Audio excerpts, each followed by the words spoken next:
d'aucuns diront les amalgames qui en est faite avec l'islam. Nous inviter à droite, à l'extrême, Bakary Samb, bonjour. Bonjour. Vous êtes enseignant-chercheur au Centre d'études des religions de l'Université Gaston Berger de Saint-Louis au Sénégal. Vous vous apprêtez à publier un livre intitulé « Interrogation musulmane du rêve de la Oumma au spectre du djihadisme ». Abderrahmane Al-Farah, ambassadeur de Palestine à Dakar, est au téléphone. Bonjour, monsieur l'ambassadeur. Il sera là tout à l'heure, ne vous en faites pas. Ili Bentoura, ambassadeur d'Israël à Dakar. Bonjour, Excellence. Bonjour, Mamadou. Merci d'avoir accepté notre invitation. Seydou Nourouba, vous êtes diplomate, ancien ambassadeur du Sénégal en Algérie et ancien représentant adjoint du Sénégal au Conseil de sécurité de l'ONU. Bonjour également. Bonjour, Mamadou. Et enfin, dans la présentation, Tariq Ramadan. Bonjour. Bonjour. Vous êtes professeur d'études islamiques contemporaines à l'université Oxford, la plus ancienne université britannique. Le premier thème de cette émission, c'est donc la crise au Proche-Orient. Aux dernières nouvelles, 12 Palestiniens ont été tués ce matin au moment où Tsahal, l'armée israélienne, s'apprête à quitter la bande de Gaza, conformément au cessez-le-feu humanitaire imposé aux deux parties par les États-Unis. Tariq Ramadan, la première question est à vous. Quelle réflexion vous inspire cette situation au Proche-Orient depuis le début de cette offensive israélienne? Un gouvernement israélien qui accuse plutôt la Hamas d'être à l'origine de cette escalade. Écoutez, la propagande israélienne, elle est connue, et on va de nouveau l'entendre par la voix de son ambassadeur ici. Elle est connue depuis le départ, d'avoir pris le prétexte de 3 personnes qui seraient décédées pour ensuite lancer une opération dont on avait entendu l'intention avant même la prise le décès des 3, dont on ne sait même pas qui les a tués. On a même entendu des journalistes qui disaient qu'on sait aujourd'hui que ce n'est pas le Hamas. Ceci a été un prétexte pour lancer une opération qui, contrairement à ce qu'on dit parfois dans les médias occidentaux, n'est pas une guerre, mais c'est un massacre. C'est aujourd'hui une opération d'envergure absolument incroyable, où on a 90% des personnes qui sont tuées aujourd'hui du côté palestinien sont des civils, des femmes, des enfants. C'est exactement le contraire, où on a aujourd'hui peut-être 2 civils du côté israélien. Donc on a des Palestiniens qui résistent à une armée et une armée qui cible des civils, en nous disant systématiquement que derrière les civils, il y a des militaires et il y a des terroristes. Alors, le mot terroriste est à la mode en Israël, ça permet tout, et ça permet aujourd'hui de s'en prendre à des populations. Et certaines voix, même des voix juives, sont en train de dire que nous assistons à un crime contre l'humanité. Donc aujourd'hui, l'appel au cessez-le-feu et à cesser de nous dire que ce sont les roquettes qui justifient. Israël est tellement bien équipée avec l'aide américaine qu'elle peut détruire toutes les roquettes, que la seule personne qu'on a eue au départ est une personne civile décédée d'une crise cardiaque et non pas d'une roquette.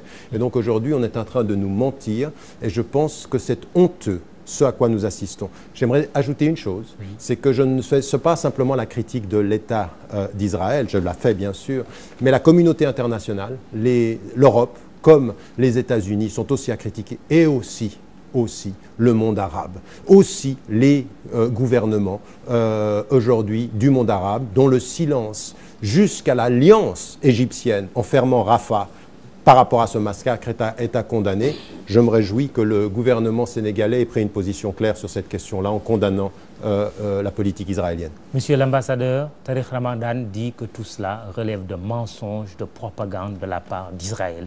Que répondez-vous? Bon, je voudrais rectifier les faits. Les faits sont comme ça, que Israël s'est retenu pour plusieurs jours en face de les attaques que Hamas a perpétrées contre les citoyens israéliens. Il a tiré des centaines de missiles sur citoyens israéliens sans qu'Israël a réagi.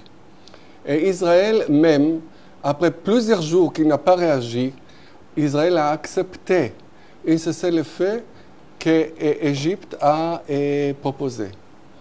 Et le Hamas joue un jeu très très macabre. Et il se cache derrière les citoyens palestiniens et il attaque de l'autre côté les citoyens israéliens. Alors, il y a ici deux populations qui sont otages au Hamas. La population israélienne qui est terrorisée jour par jour par les missiles et les roquettes que Hamas tire, et les citoyens palestiniens qui malheureusement ils les prennent otages pour se cacher derrière eux. Maintenant, n'oubliez pas s'il vous plaît que pendant cet conflit, 7 fois, Israël a accepté un cessez-le-feu humanitaire, et même la dernière fois que nous avons accepté un cessez-le-feu, et même unilatéralement. C'est le Hamas qui a répété d'une façon très flagrante, violer ça et continuer de tirer des missiles et des roquettes sur les citoyens israéliens.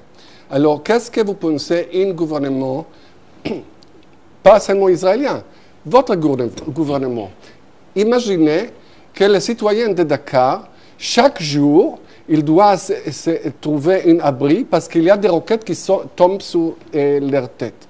Est-ce que vous pouvez rester tranquille?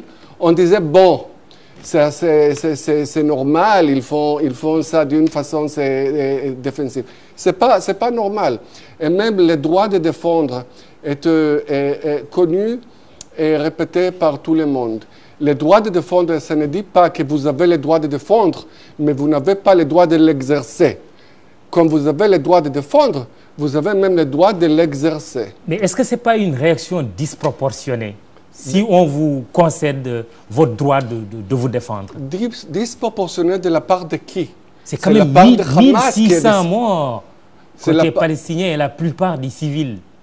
Et vous savez, cette conte macabre que les médias souhaitent toujours faire, c'est vraiment, premièrement, nous regrettons pour chaque personne qui est tuée dans cette guerre. Ce n'est pas notre vie.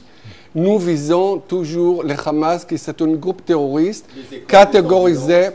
Je te donnais tout le temps. Donnez-moi le temps. Après, je te donne le temps. Les écoles, l'ambulance, les réserves des Nations Unies, ça, ils se cachent sur les plages aussi, le Hamas. Ils sont même sur les plages quand on tue 4 enfants. Merci pour votre remarque, parce que l'ONU a déclaré 3 fois que le Hamas a caché des missiles dans les écoles de l'ONU, et même il a condamné le Hamas de faire ça.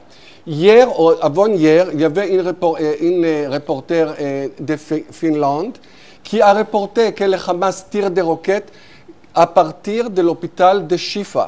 Alors ça, c'est des crimes de guerre, parce qu'il utilise des immeubles publics, immeubles qui sont pour donner service à la population, pour attaquer Israël. Alors, Excellence, Monsieur l'ambassadeur de Palestine, vous êtes bien en ligne cette fois-ci, Abdelrahim Al-Farah. Alors, qu'est-ce que vous dites quand l'ambassadeur d'Israël dit qu'Israël ne fait qu'utiliser son droit de se défendre et que c'est le Hamas qui est à l'origine de toute cette violence aujourd'hui? Salam alaikum. Je vous remercie, M. Mamadou, de l'action de TF1. Je remercie la présence parmi vous de Dr Taj Ramadan, son Excellence M. l'ambassadeur Nourouba et M. le chercheur Bakary Sam.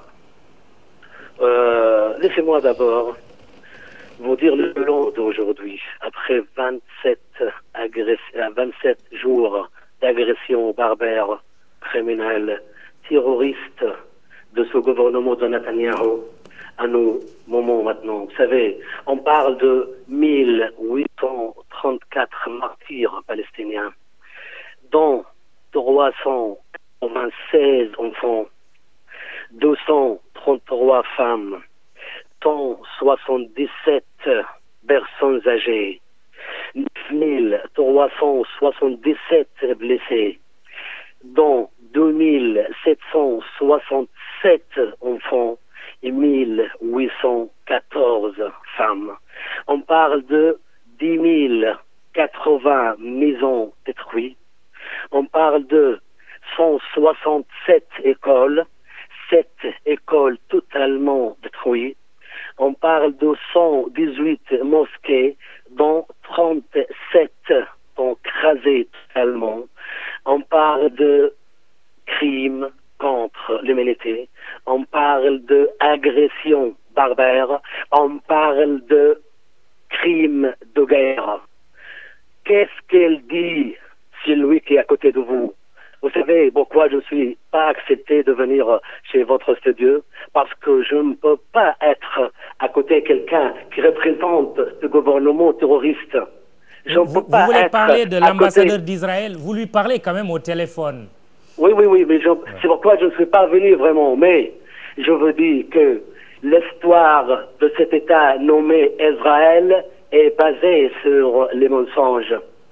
Vous savez, toute l'histoire de cet État, toute l'histoire, c'est basé sur le mensonge. Vous savez, quand on visait les enfants, quand tout plus de 396 enfants, ça c'est vraiment un crime contre l'humanité, c'est un crime contre l'enfance, c'est un crime de guerre.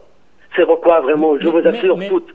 Excellence, est-ce que le Hamas est irréprochable dans ce qui se passe actuellement?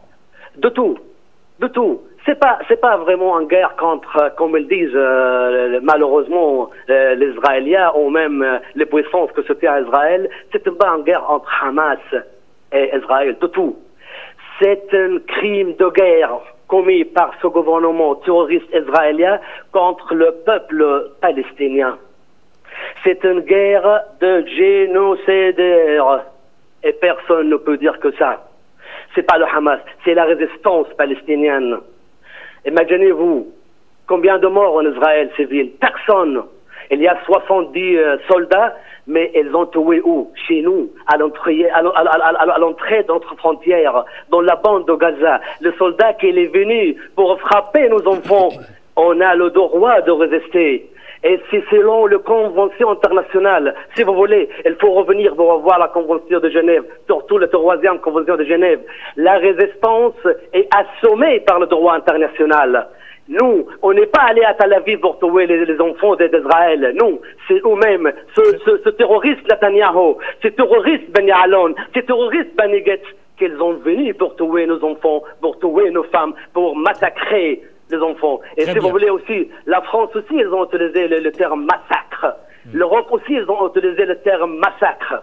Très bien. Excellence, on va poursuivre quand même ce premier tour de table, cette fois-ci en revenant sur le plateau. Bakary Samb, vous, en tant qu'observateur qui réfléchissez beaucoup sur la question aussi, comment vous percevez cette crise-là que nous sommes en train de vivre?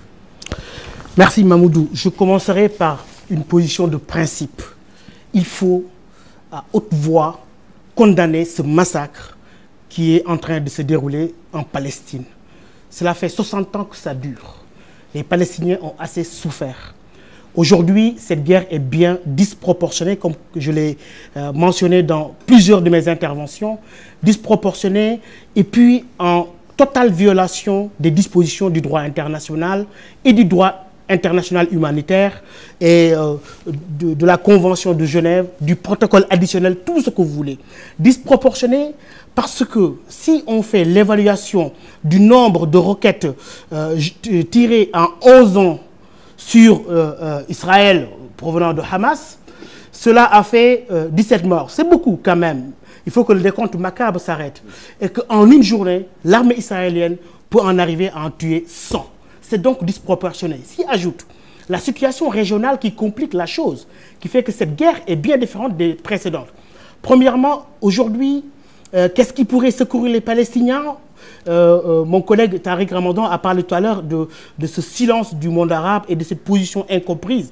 Mais le Hezbollah, aujourd'hui, qui est préoccupé par ce qui se passe en Syrie.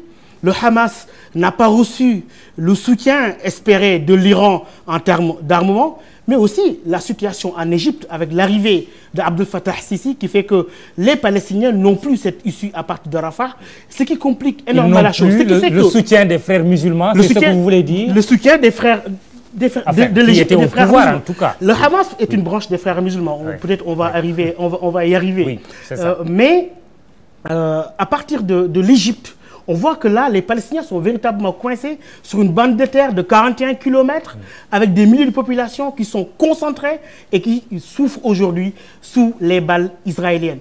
Et que quelque chose est véritablement parlant. Si on regarde 90% de la population de Gaza sont soit originaires de ces populations palestiniennes qui ont fui les balles israéliennes justement depuis 60 ans et que ça dure. Ça, c'est une position de principe. Mais je crois que aussi, il faut qu'on signale quelque chose de fondamental. Sur ce terrain, je vais rejoindre Tariq Ramadan, la responsabilité aussi de ces pays arabes qui ont très longtemps instrumentalisé la cause palestinienne. Cette cause palestinienne a été trop longtemps instrumentalisée sans être servie. J'ai écouté un journaliste arabe très connu, et non des moindres, du nom d'Abdul Bari Atwan, qui dit ceci, texto, Ba'd zu'ama al-arab aswa min Netanyahu. Il considère l'attitude de certains dirigeants arabes pire que celle de Netanyahu. En arriver là, ça veut dire que les Palestiniens sont entre Charib et Silla, abandonnés par la communauté internationale, avec les positions honteuses de Barack Obama, les positions honteuses de la France, et aujourd'hui abandonnés par leurs frères arabes. Je pense que ces Palestiniens-là ont besoin de paix. On arrivera dans le cadre du débat sur la question de la paix. Alors, Seyd Nourouba, vous êtes diplomate de formation et de carrière. Vous avez été en Algérie, mais aussi représenté le Sénégal au Conseil de sécurité de l'ONU. Tariq Ramadan l'a dit à la fin de son propos tout à l'heure, qu'il saluait la position du gouvernement sénégalais qui a condamné ce qui se passe. En tant que diplomate, est-ce que vous estimez que la simple condamnation suffit? Oui, je voudrais dire d'abord qu'il y a une tragédie humaine. Depuis le 8 juillet, et j'ajoute que je ne parle pas au nom du gouvernement sénégalais, mais je suis sénégalais et engagé, et depuis 40 années de carrière diplomatique pour servir les intérêts de mon pays, qui ont été des intérêts constants, en tout cas pour des pays qui ne soutiennent pas ou qui soutiennent du bout des doigts. Le Sénégal a toujours eu une position constante, engagée et claire sur cette question. Et depuis le 8, je crois qu'il y a, deux communiqués déjà qui ont été publiés. Vous savez, il n'y a pas de secret dans les relations internationales. Il y a d'abord les intérêts et ensuite le rapport de force. Vous savez, une position, vous pouvez la combattre de plusieurs manières. Votre position, vous pouvez la défendre de plusieurs manières. Sur le plan armé,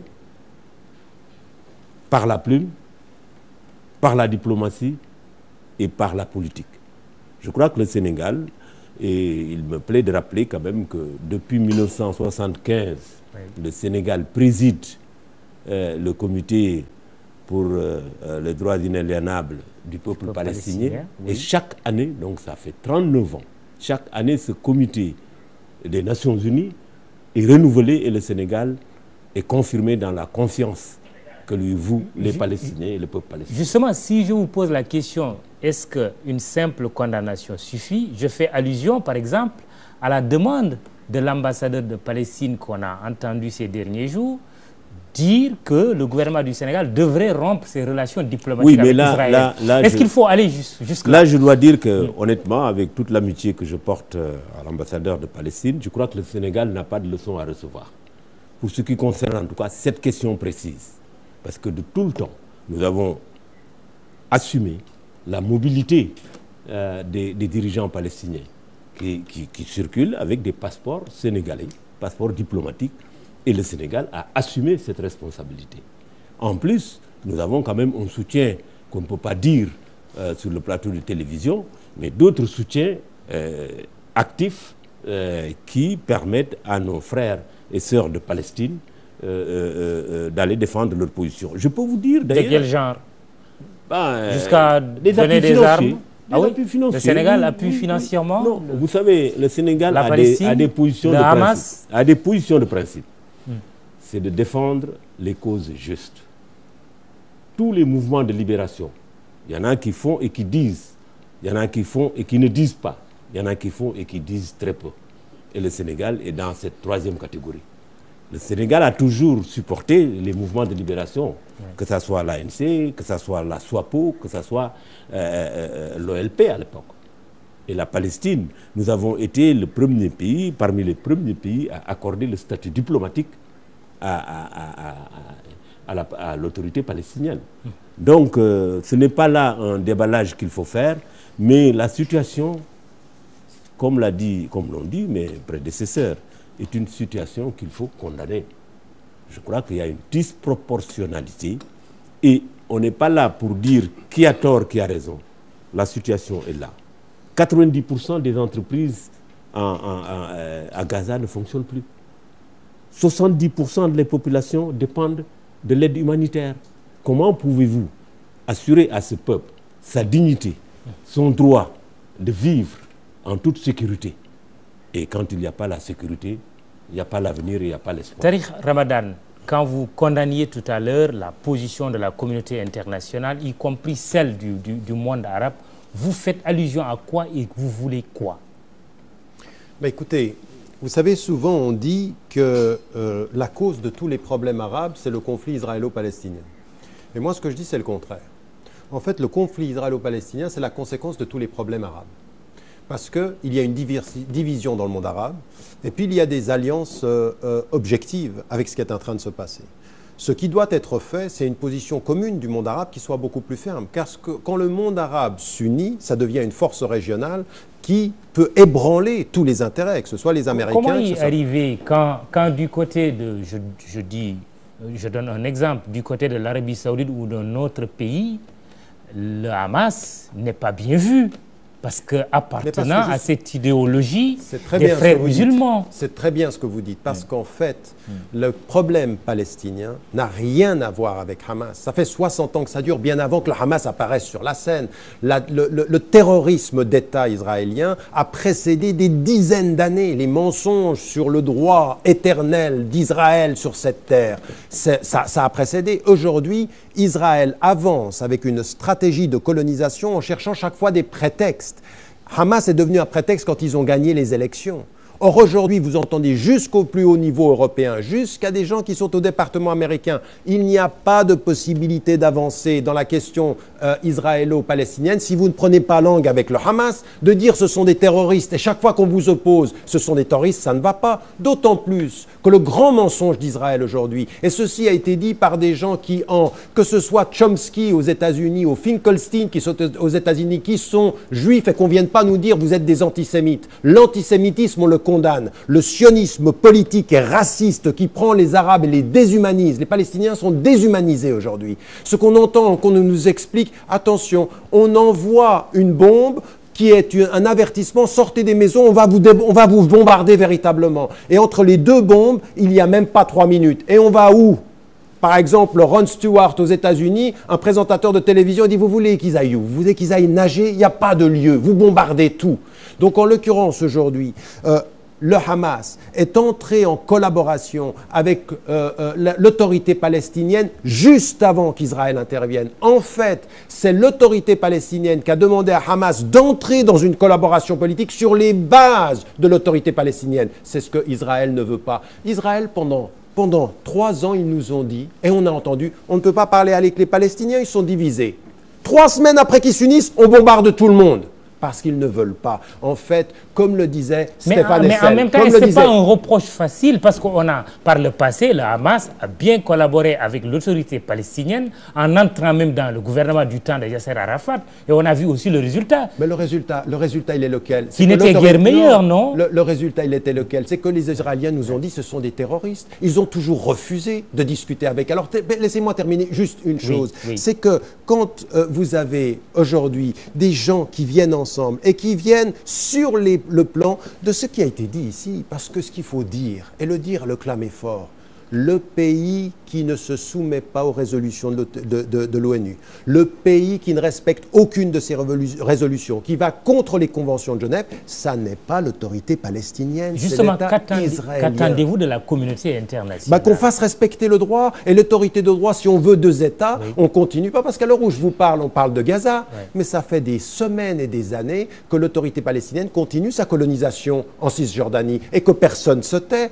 Aujourd'hui, Israël, comme il a été dit, Samba a dit une chose qui est tout à fait juste.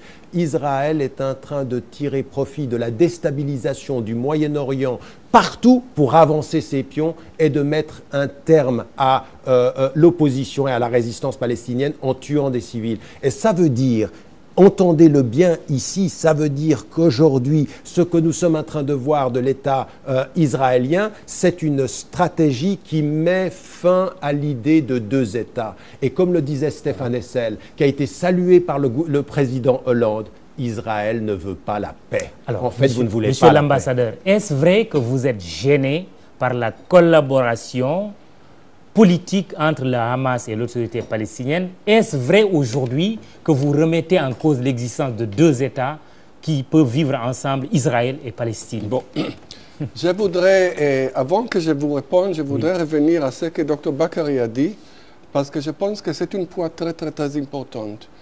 Les Palestiniens, les grandes tragédies des Palestiniens, c'est qu'ils étaient exploités et instrumentalisés par les pays arabes. Et chacun pour ses raisons. Les Palestiniens n'est jamais arrivé à un point pour prendre une opportunité. Il a toujours raté, il n'a pas raté aucune occasion pour rater une opportunité. Ça doit être très important.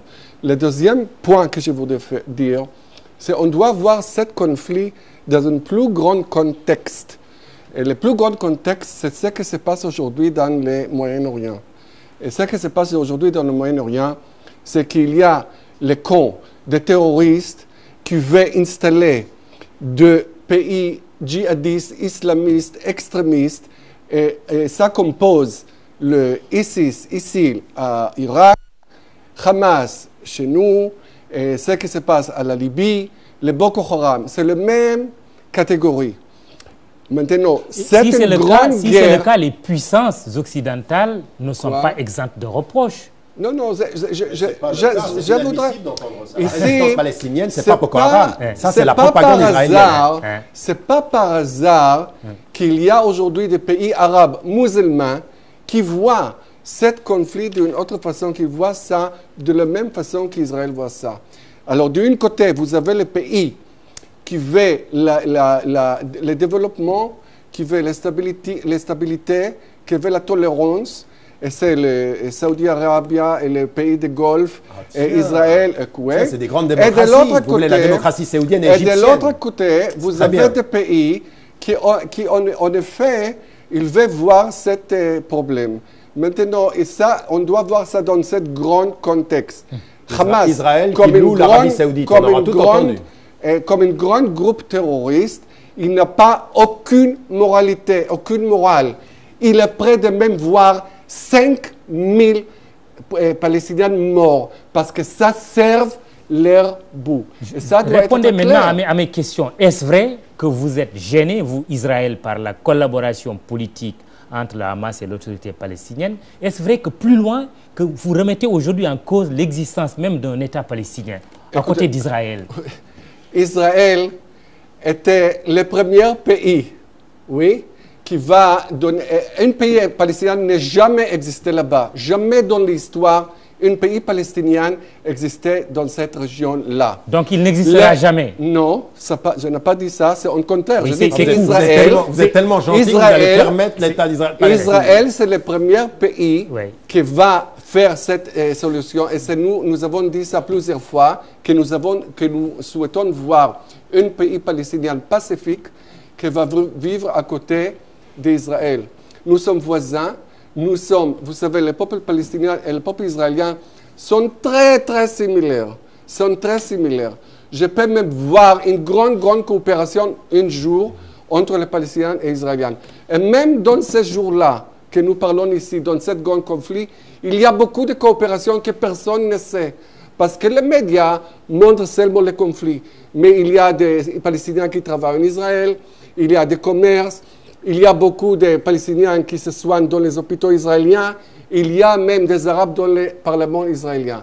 Alors ça doit être clair. Je vois un jour une grande coopération parmi les pays palestiniens et les pays israéliens. Maintenant, il y a des forces très malins et très vicieux comme le Hamas, comme le Boko Haram, comme le Al-Qaïda. Mais en quoi ça vous regarde que le Hamas puisse être en alliance politique, en collaboration politique avec l'autorité palestinienne?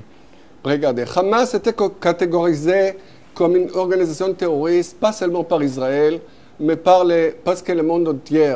C'est les États-Unis, les pays européens, le Japon, l'Égypte. Alors, tu ne peux pas... Le Hamas ne connaît pas les droits d'Israël à exister. Le Hamas même niait tous les accords qui étaient signés entre Israël et les Palestiniens. Donc vous voyez d'un mauvais œil... Alors quelle convergence vous pouvez voir ici? Oui. Vous voyez d'un mauvais œil... Avant les massacrer, les essayer. Ils avaient un accord politique.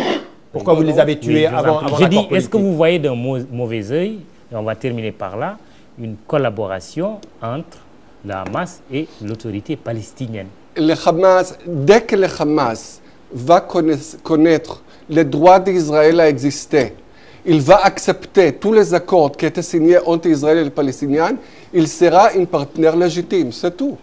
Excellence, monsieur l'ambassadeur, si vous êtes toujours au téléphone, qu'est-ce que vous répondez à monsieur l'ambassadeur d'Israël qui ne voit pas d'un bon œil que vous puissiez aujourd'hui collaborer avec le Hamas? Avant tout cela, monsieur Mamadou, mon frère Mamadou, je voudrais faire une rectification. Vous avez dit tout à l'heure à son Excellence, monsieur l'ambassadeur Loroba, que le demande de l'ambassadeur de Palestine de rupture des relations entre Israël et le Sénégal, j'ai jamais dit ça. C'était jamais une demande de ma part ou de la part de la direction palestinienne, car moi, personnellement... Vous avez quand même fait part d'une très grande déception, n'est-ce pas? Et toute la direction palestinienne, et moi personnellement, et toute la direction palestinienne, on respecte la souveraineté du Sénégal. J'ai jamais demandé la rupture des relations entre le Sénégal et Israël. Peut-être il y a des personnalités sénégalaises, il y a la société civile sénégalaise, c'est pas moi. Moi, j'ai jamais demandé ça. C'est pourquoi vraiment je dois vous corriger, mon frère Mamadou. Oui, d'accord. Mais vous avez quand même dit que vous étiez très déçu par le gouvernement du Sénégal, ça vous l'avez dit. J'ai jamais dit ça. C'est sur l'Observateur. Elles ont créé déçus de la famille religieuse. Et l'endemain, l'Observateur, ils ont bien corrigé que l'ambassadeur, elle n'a pas dit ça. C'était concernant la réponse de la fameuse lettre fabriquée par quelqu'un au nom des Oulémas et de l'imam du Sénégal. Moi, j'ai dit toujours, je suis très satisfait du gouvernement du Sénégal, je suis très satisfait de la famille religieuse, des imams, des Oulémas, je suis très satisfait au Sénégal de nous, tous les peuples sénégalais, chrétiens et musulmans. J'ai dit ça, on n'a jamais demandé de rupture les relations. Mais ce que vous dites quand même... La fameuse lettre qui est fabriquée par quelqu'un, je ne sais pas qui, au nom des imams et des oulémas, qui est la réponse, c'est pas moi qui a fait la réponse de cette lettre, c'est le peuple sénégalais qui a manifesté vendredi dernier. Toutes les Sénégalaises et tous les Sénégalais, ils ont sorti dans la rue, manifesté contre Israël, contre ce gouvernement terroriste d'Israël. Très bien. Est-ce que la position du gouvernement du Sénégal actuellement sur les derniers développements vous satisfait? Et trop même, beaucoup. Car 3 fois, la première fois, le Sénégal a fait un communiqué pour condamner l'agression israélienne contre les civils de Gaza. Deuxième chose, pendant le conseil ministériel, son Excellence, Monsieur le ministre Mancordien, a bien présenté un rapport sur la situation en Palestine. On refermait la position ferme du Sénégal avec le peuple palestinien. Dernier conseil ministériel, son Excellence, Monsieur le Président du Sénégal, elle a condamné l'agression israélienne contre la bande de Gaza. Elle a refermé. Elle a confirmer la position et le soutien constant du Sénégal en faveur de la cause palestinienne. Donc je suis très satisfait du gouvernement sénégalais, des familles religieuses sénégalaises, des imams, des oulémas et tous mes frères au Sénégal, et chrétiens ou musulmans. Des imams et oulémas qui ne parlent pas quand même le même langage. Hein? Vous avez fait allusion à cette fameuse lettre, non? Parce que tout de suite, le monsieur qui a créé la lettre, comment il s'appelle, Omar Diane, il a fermé et confirmé partout. Moi-même, je l'ai vu sur le monsieur de Al-Fajr, il est sorti comme ça en direct. Il a dit, c'est pas moi qui a fait la lettre, ils ont utilisé mon nom. C'est lui qui a donné, c'est pas moi. C'est monsieur l'imam Omar Diane qui a dit, c'est pas moi qui a fait la lettre. Excellence, mais attendez 2 secondes, monsieur l'ambassadeur, pour qu'une fois qu'on a les 2 ambassadeurs sur cette fameuse lettre, cette lettre a-t-elle été bien écrite par des imams et oulémas du Sénégal? Regardez. Parce que c'est comme si on était en train de dire aujourd'hui que vous avez inventé la lettre. Regardez, tout le monde connaît Omar Diagne. Il est aumônier. Il est homme qui a fait beaucoup pour les Sénégalais. Et je ne pense pas que c'est à moi de dire quelque chose par rapport à ça, par rapport à lui, ou par rapport à cette lettre, ou par rapport à quelque chose comme ça. Elle n'est pas authentique ou elle est authentique, cette lettre? Regarde, je ne dois pas vous donner tous les détails si c'est authentique ou pas. Très bien. Excellence, poursuivez maintenant en répondant à ma question sur le fait qu'Israël considère la Hamas comme un groupe terroriste et voit d'un mauvais œil une collaboration entre l'autorité palestinienne et la Hamas. Bah oui, donc laissez-moi vous dire très franchement pourquoi ce gouvernement terroriste de Netanyahu, ils ont commencé l'agression barbare criminelle contre la bande de Gaza. Vous savez pourquoi? La première raison, qu'il y a un problème interne dans l'alliance de ce gouvernement. Netanyahu, il a beaucoup de problèmes avec ses alliés, l'alliance qui confirme ce gouvernement. Donc, il va exporter ces crises internes à la bande de Gaza. Deuxième chose, Israël n'était jamais satisfait de la réconciliation entre la direction palestinienne, à sa tête Mahmoud Abbas Abou Mazen, et le mouvement de Hamas. Vous savez, le 23 avril 2014, l'autorité nationale palestinienne a signé un accord avec Hamas pour mettre fin à la division, pour réaliser la réconciliation palestinienne, et ils ont formé un gouvernement uni de personnalités nationales palestiniennes. À son tête, c'est son excellence, M. Rami Al-Hamdallah. Le jour même, Israël, ils ont appelé, 5 minutes après, Israël a dit clairement, ce gouvernement ne concerne pas, on va faire l'embargo et on va demander nos amis au monde de faire le boycott sur ce gouvernement. C'est pourquoi Netanyahu est allé pour bombarder les enfants de Gaza, pour mettre fin à cette réconciliation. Parce que Netanyahu n'était jamais satisfait pour l'unité palestinienne. Mais aujourd'hui, malgré la tragédie, je vous assure qu'on n'était jamais lié à une union palestinienne comme l'unité palestinienne comme aujourd'hui.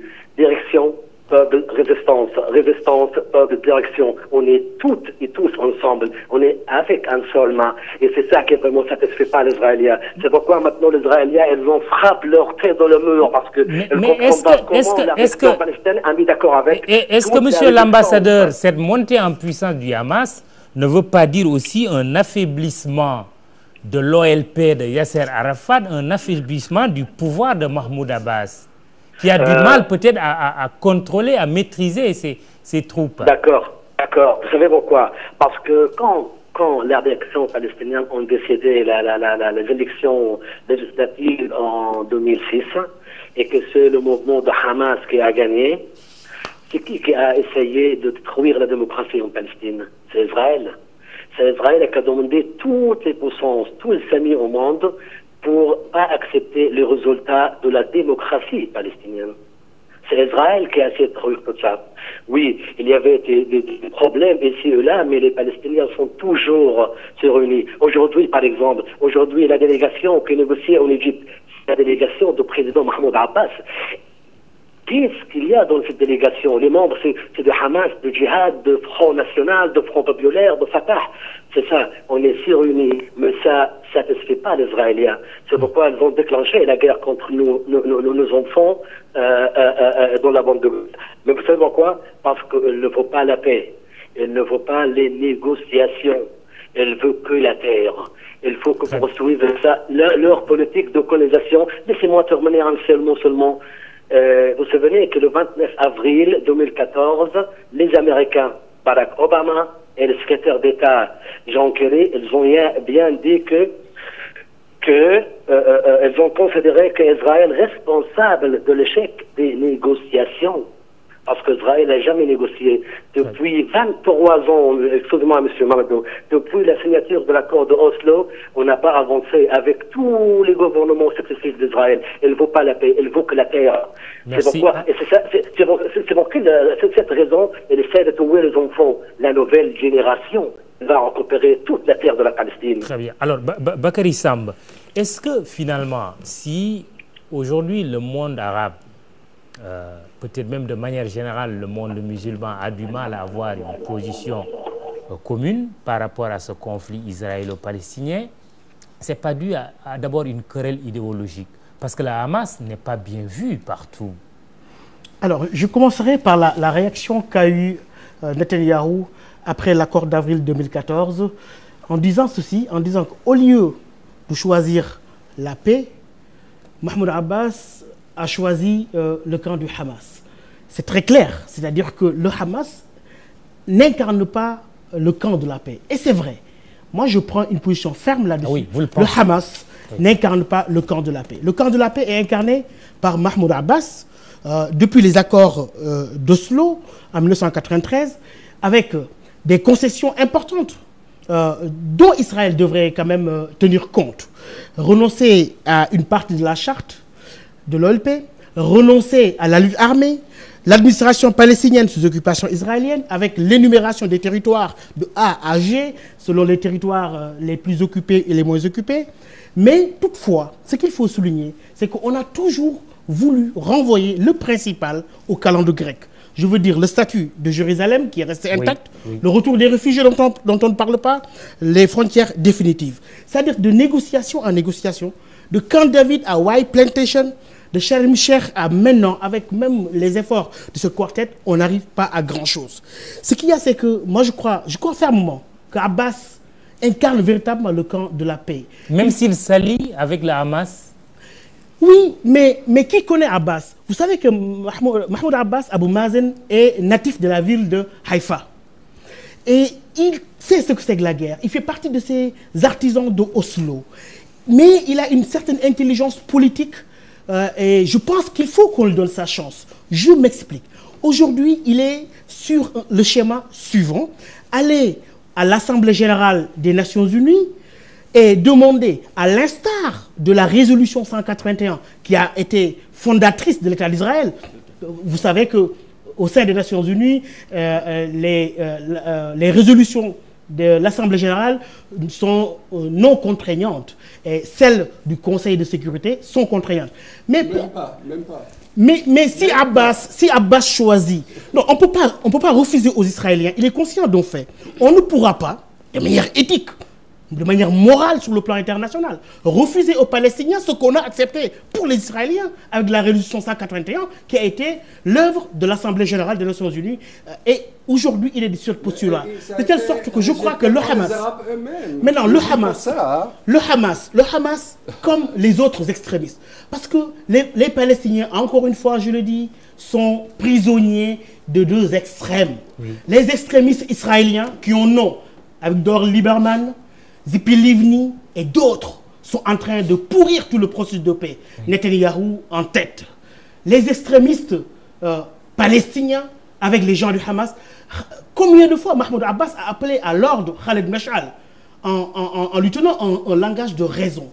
Mais je pense qu'aujourd'hui, je termine par cette phrase, parmi les drames de ce conflit-là, parmi les drames de ce conflit, c'est que ce conflit a commencé à tuer le camp de la paix. En Israël même, on n'entend plus les Amos Oz, on n'entend plus les Yves Sterner, on n'entend plus Eli Barnavi et d'autres dans le monde arabe qui sont aussi pour la paix. Aujourd'hui, l'action israélienne a quelque sorte à légitimer un front commun de ce monde arabe face à cette crise, face à Israël, pour parler de manière plus claire. Ce sera difficile parce que le monde arabe est en train, je le redis aussi parfois, de régler ses propres comptes internes sur le dos des Palestiniens. Avec la question syrienne, le Liban avec son Hezbollah. Aujourd'hui, c'est le même Hezbollah qui disait soutenir les musulmans avec Bachar al-Assad contre les djihadistes. Donc ce sont des intérêts manipulés sur le plan religieux par des puissances qui n'en ont, l'Arabie Saoudite, le Qatar et d'autres. Et que tant que les Arabes ne sortiront pas de ces contradictions-là, à mon avis, ils ne sont pas en train d'aider les Palestiniens qui, de guerre en guerre, sont en train de souffrir le martyre alors qu'il est temps de passer à la paix. Je termine juste par une demi-phrase. Oui. C'est là où j'en appelle à la responsabilité du Sénégal. Pourquoi je ne suis pas pour que le Sénégal rompe ses relations avec Israël?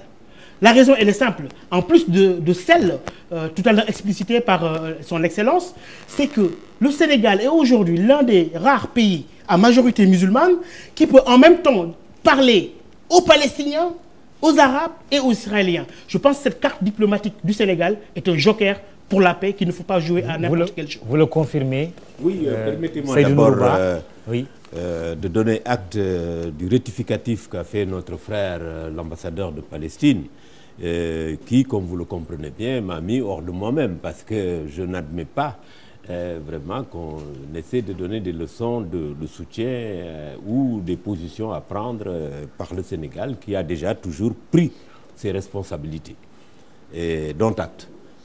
Maintenant, comme l'a dit le professeur Samb, je crois qu'il faut situer la problématique dans son contexte. Nous avons vu Feu Yasser Arafat. Le jour où il est entré aux Nations Unies en disant, en renonçant aux dispositions de la charte constitutive de l'OLP, en disant « je viens avec un rameau d'olivier, un fusil à la main », je crois que jusqu'à sa mort, il n'a pas cessé d'aller de concession en concession. En retour, qu'est-ce qu'il a eu? Je ne vois pas. Deuxième chose, Mahmoud Abbas, effectivement, nous l'avons quand même côtoyé. C'est un homme de paix. C'est un homme de paix. Netanyahou était représentant adjoint comme moi au Conseil à l'ONU, auprès de l'ONU. Le jour où il partait, il disait maintenant je vais faire de la politique. Et je crois que maintenant il a fait de la politique, mais est-ce que c'est la bonne? Je crois que là il faudrait quand même... Quel est votre avis? Et à mon avis, Israël devait quand même revenir au processus de paix. Respecter les conventions, parce que ce n'est pas un problème entre les Arabes et les Israéliens, ce n'est pas un problème également religieux, c'est un problème politique d'abord, à impact socio-économique, religieux et autres. Mais il est fondamentalement un problème politique. Je ne vois pas pourquoi la résolution, Israël a les deux États, Israël est là, et où est la Palestine? Je crois que même ceux qui soutiennent le droit d'Israël d'avoir sa sécurité ont quand même condamné cette fois-ci, même si c'est des bouts de lèvres. Nous avons vu la tragédie et quand même de bombardement, soit directement, soit indirectement, des écoles à Beit Hanoun, à Jabalia et tout récemment à Rafah. Je crois que là, quand même, c'est des positions qui ne peuvent pas s'expliquer. Parce que c'est des écoles où étaient réfugiés des populations civiles. Bon, ce que nous voulons, le Sénégal, je pense, a toujours pris ses responsabilités. Et M. Samb, oui, vous avez raison de dire que le Sénégal peut jouer et est en train de jouer parce que la diplomatie ne se fait pas sur la place publique. Il y a une réunion qui est prévue, je crois, le 12 août du comité exécutif de l'Organisation de la coopération islamique, l'OCI, où le Sénégal sera là-bas. Et je pense qu'il faut rappeler quand même le dernier conseil des ministres, quand le président de la République, juste après avoir souhaité au peuple sénégalais et à la Oumma islamique ses vœux de Korité, a tout de suite enclenché sur la situation à Gaza. Est-ce que la voix du Sénégal vraiment pèse? Est-ce que vous le pensez vraiment? Est-ce qu'elle pèse je le pense. Autant que la voix d'une puissance comme celle des États-Unis? Ah non, ça il faut être égal. Oui, oui. Dites-nous quel est le poids. Non, c'est très sérieux. Quel est le poids de la voix du Sénégal? Oui, mais je vous dis, pourquoi le Sénégal est toujours reconduit depuis 1975 pour être le président du comité pour les droits inaliénables du peuple palestinien? Posez-vous la question. Pourquoi? Si le Sénégal ne faisait pas ce qu'il devait faire pour les Palestiniens... Peut-être comme on dit en Wolof, bon, non, et puis le Sénégal est en même temps... que ça arrange tout le monde? Non, ça n'arrange pas tout le monde, parce que le Sénégal est en même temps, et son représentant à l'ONU l'a dit tout récemment, quand il y a eu le 22 juillet dernier, une réunion du Conseil de sécurité, il a condamné, comme les instructions qu'il a reçues, il a condamné le recours excessif à la force. Mais je dois dire que le Sénégal est également membre du comité spécial chargé d'enquêter sur les pratiques israéliennes violant les droits de l'homme des Arabes et des Palestiniens. Et à chaque année, d'ailleurs nous avons eu l'ambassadeur Massamba Sarré et l'ambassadeur Claude Absé Diallo, qui étaient les représentants permanents, qui ont eu à effectuer des missions d'enquête pour justement recueillir des témoignages des violations flagrantes des droits de l'homme dans les territoires occupés. Je crois que là, nous avons une force, c'est la force du droit. Nous avons une force, c'est la force de la conviction. Nous avons une force, c'est la force d'engagement. Nous n'avons pas la force militaire, comme vous voulez nous le dire. Nous ne pouvons pas contraindre, par exemple... Oui, oui. J'aimerais dire une chose qui est très importante dans ce que vous dites et dans la voix. Parce qu'effectivement, il y a un poids politique et on ne comparera pas le Sénégal aux États-Unis ou à l'Europe. Mais par contre, il y a deux choses qui sont très très importantes. C'est un pays du Sud et c'est un pays à majoritairement musulman. Et qui a une voix populaire. C'est-à-dire que tout le peuple sénégalais, chrétiens et musulmans ensemble, sont clairement du côté des opprimés et de la Palestine. Et que cette voix-là, elle est très importante et que le gouvernement l'exprime à l'unisson d'autres pays, parce qu'il faut entendre le Sénégal avec les pays d'Amérique latine, avec d'autres pays du Sud. L'Afrique. Oui. Mais il se trouve qu'on ne parle pas suffisamment de ces pays. Non, mais c'est très important qu'ils existent. C'est très important. Pourquoi? Parce qu'à un moment donné, vous savez, 60 ans, à l'échelle de l'histoire, ce n'est pas grand-chose. Mais on ne peut pas non plus, pendant des siècles, ne plus entendre les peuples et entendre des intérêts politiques de minorités. Parce qu'aujourd'hui, la position américaine comme la position européenne sont, sur le plan populaire, minoritaires. Regardez toutes les manifestations à travers le monde. Regardez les milliers de personnes qui sont dans les rues en disant « c'est pas acceptable ». Et moi, j'aimerais juste préciser deux choses par rapport à ça. Moi, je suis contre la formule « usage excessif ». Non, là, on n'est pas dans l'excès. On est dans le non-sens et l'inadmissible.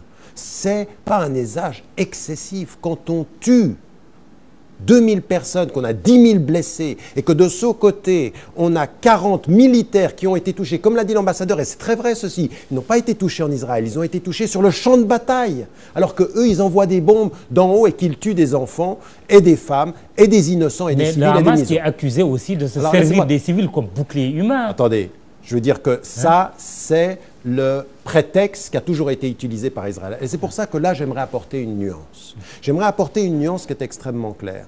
Quand le Hamas est entré dans les élections et qu'il a gagné les élections, moi, je vais vous dire une chose. J'ai été critique sur une chose. Le Hamas, pour moi, comme tous les Palestiniens, ont le droit légitime à la résistance. Et je l'ai dit et répété. J'ai été interdit 6 ans d'entrée aux États-Unis. L'une des raisons, c'était celle-ci. En disant clairement au département d'État américain, écoutez, qu'on tue des civils et des enfants à Tel Aviv, je suis contre. Je suis contre les moyens, mais je suis pour le principe de la résistance. Ils ont raison de résister. Tariq Ramadan, on ne peut pas ignorer que vous êtes quand même le petit-fils d'Hassan al-Banna, fondateur des Frères musulmans. Est-ce que vous suivez le Hamas jusque dans cette crise d'aujourd'hui? Je suis le Hamas jusqu'au principe de la résistance. Écoutez bien ce que je vous ai dit, même dans mes positions par rapport aux Frères musulmans en Égypte. Dans mon dernier livre, Le Réveil arabe, j'ai mis en évidence une position très critique par rapport à leur politique. J'ai été très critique. Maintenant, je dis une chose. Qu'on ne vienne pas ici nous dire à cette table que Boko Haram ou que Al-Qaïda, c'est la même chose que Hamas. Hamas est un mouvement de résistance. de résistance à une agression qui a précédé sa propre existence à lui, puisqu'on commence en 81. Et le principe, il est celui-ci. Je suis le premier à condamner le fait qu'on s'en prenne à des enfants innocents à Tel Aviv. Mais je suis le premier à soutenir n'importe quel mouvement qui dit « vous êtes des colonisateurs, vous ne respectez pas nos droits ». Alors qu'on vienne maintenant accepter ce qui s'est passé, il faut quand même dire une chose historiquement, c'est quand ils gagnent les élections démocratiques qu'Israël réussit à faire en sorte qu'ils passent du côté des terroristes. C'est-à-dire on ne discute plus avec eux. Exactement, c'est comme ce qui s'est passé du temps du fils en Algérie aussi. Le problème, c'est un peu plus complexe. C'est un peu plus complexe. C'est ça qui est la contradiction. Non, mais ce que je veux dire, on gagne des élections. Et ils gagnent des élections. Maintenant, qu'on soit critique par rapport à Hamas, qu'on soit critique par rapport à certaines positions idéologiques, je n'ai aucun problème par rapport à ça. Mais qu'on vienne mettre sur le même plan la résistance du Hamas avec Lieberman, qui traite les Arabes de sous-humains, parce que ce qui est en train de se passer en Israël, c'est la déshumanisation des Palestiniens. Je ne suis pas d'accord. Et je vais même vous dire une chose. Moi, quand on vient me parler d'extrémistes, il ne faut pas me parler de Lieberman. Le premier extrémiste en Israël, c'est le Premier ministre. Netanyahou est un extrémiste. C'est quelqu'un qui ne donne pas de valeur. Et je suis désolé, monsieur, vous êtes un ambassadeur, et je vous dis votre excellence, mais venir donner ici des leçons de morale sur la façon de faire la guerre au Hamas, alors que vous êtes en train, après 6 ans, vous l'avez fait en 2008, et depuis 60 ans, et vous tuez, il y a 2000 personnes qui sont mortes, et vous parlez de l'armée la plus morale du monde, c'est indécent. Monsieur l'ambassadeur,